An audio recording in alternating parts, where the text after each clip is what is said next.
Ethan Carter was known as a good man. Hard-working, honest, dependable.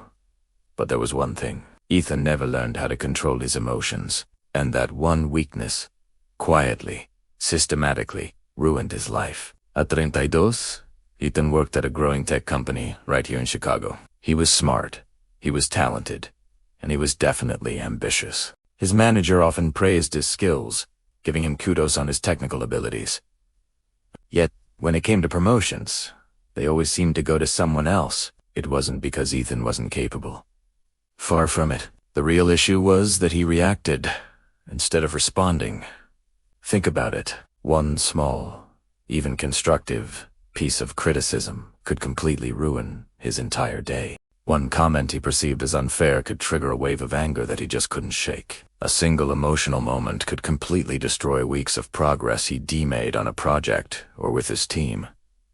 But Ethan didn't see it that way. In his mind, people were against him.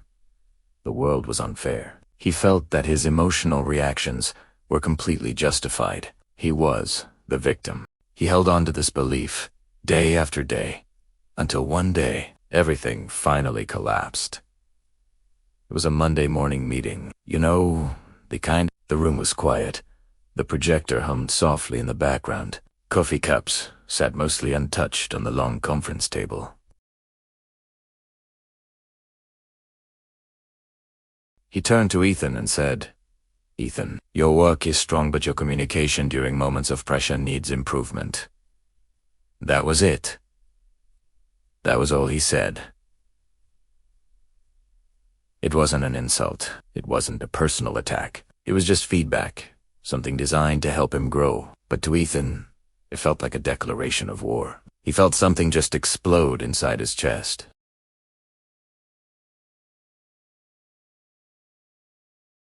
Before he could even think to stop himself, the words just flew out of his mouth. He snapped. "So you're saying my work isn't good enough? Maybe if leadership actually supported us." Instead of just criticizing, the room froze. Utter silence. Everyone's eyes widened. You could have heard a pin drop. Mr. Reynolds, without changing his calm expression, slowly closed his notebook. He looked at Ethan and said with an unnerving quietness, "We'll talk later." That afternoon, Ethan was called into HR. He walked down the long hallway, the weight of that morning's meeting pressing down on him. The HR manager, a woman named Sarah, looked at him with a mix of sympathy and professional distance. She said, "Ethan, this isn't the first time we've had a conversation about your reactions in meetings.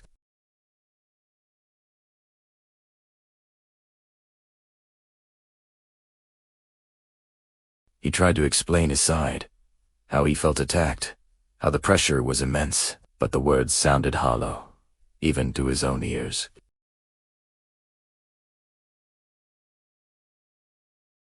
The only thing that mattered was the impact of his actions. He hadn't just burned a bridge, he had dynamited it. He was placed on a final warning, with mandatory anger management counseling.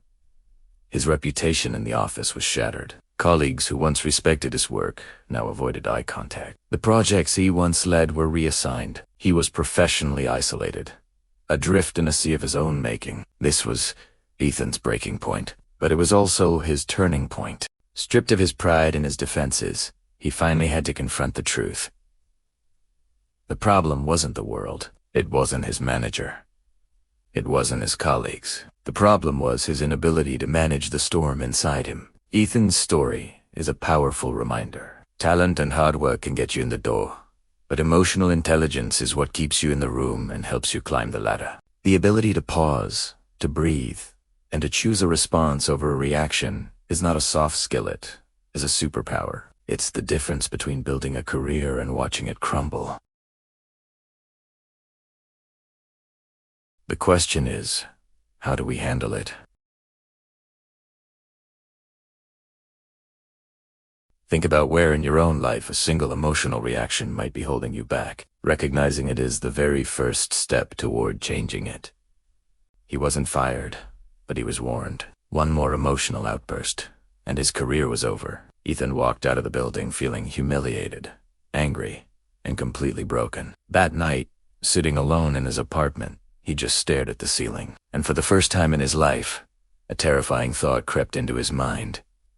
What if the problem is me? A week later, Ethan visited his grandfather, Henry. Henry was 74 years old, calm, quiet, and respected by everyone in the neighborhood. People listened when Henry spoke, not because he was loud, but because he was composed. Ethan poured out everything. His job, his anger, his frustration, his fear. Henry listened patiently. Then, he said something Ethan would never forget. "Son, the person who controls their emotions controls the situation." Ethan frowned. "That's easy to say. It's not so easy to do." Henry just smiled. "You think strong people react fast, but the strongest people poor." That night, Henry told Ethan a story from his own past. When Henry was a young man, he lost his temper at work and got into a huge argument with his boss. He was right, technically, but he was emotional. He walked out proudly and lost everything. It took him years to rebuild his life. Henry looked at Ethan and said, "Being right doesn't matter if your emotions destroy your future." That sentence hit Ethan harder than any criticism ever had. For the first time, Ethan didn't feel angry. He felt aware. Henry taught Ethan one simple rule. The rule of the pause. Never respond emotionally in the moment, he said. Instead, pause for 10 seconds. Take a deep breath and ask yourself one critical question. Will this reaction help me, or will it hurt me? Ethan decided to test it. 2 weeks later, he faced his biggest challenge yet. Another meeting, another project, another potential trigger. This time a coworker publicly blamed Ethan for a delay that wasn't his fault. Ethan felt a familiar anger rise up. His heart started pounding. His hands tightened into fists. But then he remembered Henry's words. He paused. He breathed. And then he spoke calmly. I understand your frustration. Let us look at the timeline together so we can figure out exactly where the bottleneck occurred and make sure it doesn't happen again.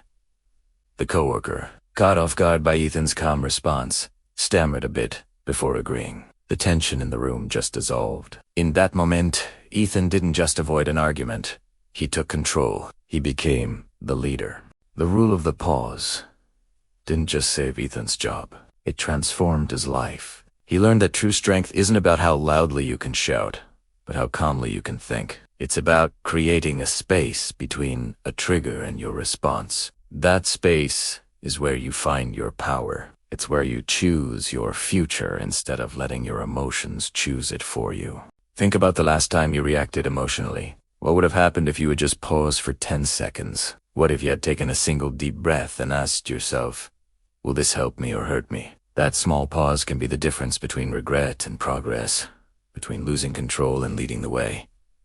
It's not about suppressing your emotions. It's about managing them. Anger, frustration, fear are all signals. The pause allows you to read those signals without letting them drive the car off a cliff. It gives you the clarity to respond effectively, not just react impulsively. So next time you feel that heat rising, that urge to snap back, to prove you're right, I want you to try it. Just once. Pause. Breathe. Ask the question. You might be surprised at how much power you find in that silence. You might find that the strongest move you can make is to do nothing at all, just for a moment. That's not weakness. That's wisdom. He was always the angriest person in the room. His name was Ethan, a talented programmer, but his temper was a ticking time bomb. Every disagreement became a battle, every setback a personal attack. His boss warned him. His girlfriend left him. His friends kept their distance. One day, after another explosive meeting where he lost a major project, Ethan's world crumbled. His manager told him, Ethan, your anger is a liability. Fix it, or you're out. Defeated, Ethan sought help from Henry, a retired executive known for his legendary composure. Henry listened patiently as Ethan vented his frustrations. Finally, Henry simply said, your emotions are like wild horses. You can let them trample you, or you can learn to hold the reins. He gave Ethan a single, strange instruction. For the next 30 days, whenever you feel anger rising, do not speak. Just listen. Then, when it's your turn, start with the words, "I understand your concern." Ethan was skeptical. How could a simple phrase change anything? But with his career on the line, he had no other choice but to try. The first week was torture. In a team meeting, a colleague, Mark, publicly criticized Ethan's code. The familiar fire of rage surged through him. His jaw clenched, his fists tightened under the table. He wanted to scream, to tear Mark's argument apart. But Henry's words echoed in his mind. "A took a deep, silent breath." The room fell quiet, expecting an explosion. When all eyes were on him, Ethan looked at Mark and said, slowly and clearly, "I understand your concern. Let me clarify the logic behind this section." The room was stunned. There was no shouting, no drama, no emotional outburst. Just clarity. Ethan calmly walked them through his process. For the first time, he won an argument without raising his voice. And something incredible happened. People didn't just agree with him, they respected him. A colleague even patted him on the back after the meeting, saying, "Well handled, man." That small moment of victory felt better than any angry outburst ever had. Over the next few months, this small change created a ripple effect. Ethan stopped reacting impulsively. He started to listen more, truly hearing what others were saying instead of just waiting for his turn to fight. Espo less.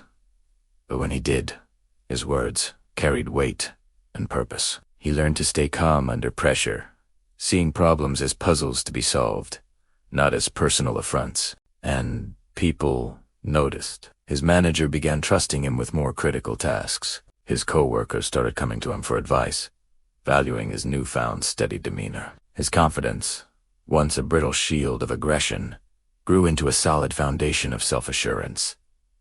6 months later, Ethan was promoted to team lead. It wasn't because he worked more hours or became a better coder. It was because he had become emotionally intelligent. One evening, Ethan visited Henry again. This time, he wasn't desperate or angry. He was smiling. "I get it now," Ethan said, a sense of peace in his voice. Henry nodded, a knowing look in his eyes. "Emotions are powerful tools," he said. "But when they control you, you lose. When you learn to control them, you win." Ethan had finally understood the profound truth. Calm beats chaos. Patience beats anger, and conscious control always beats a thoughtless reaction.